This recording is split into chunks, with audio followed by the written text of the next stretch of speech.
Got a half-inch gap between your concrete slab and exterior wall? Here's the lowdown on how to handle that without stress. Alright, first off, that gap you're seeing is probably an expansion joint or something similar meant to let stuff move a little when temperatures drop or rise.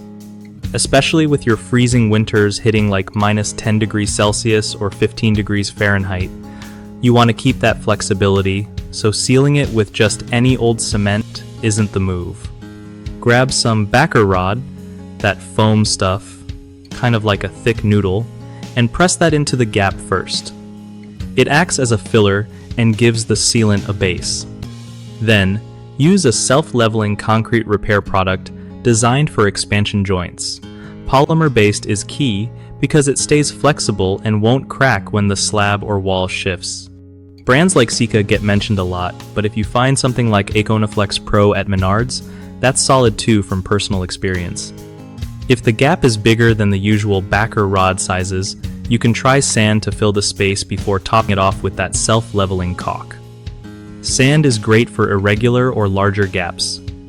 Avoid rigid materials in there, they'll just break or cause cracks later. This combo keeps water and dirt out and stops your wall and slab from taking damage over time.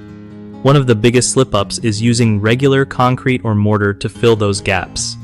Those hard materials don't flex, so they crack and let moisture in, which can mess with your foundation. Fix that by switching to flexible, polymer-based sealants. Another common mistake is skipping the backer rod. Without it, the sealant sinks or doesn't seal properly, so make sure you press in the right size foam filler first. Lastly, ignoring the gap because it looks small or hasn't changed much can lead to bigger problems down the road, like water damage or pest entry. Just take care of it with proper materials now, and you avoid headaches later. BigHomeProjects.com makes life easier by helping homeowners connect with trusted local contractors who know their stuff. For contractors, it's a way to get reliable leads and grow their business by reaching people who need their skills.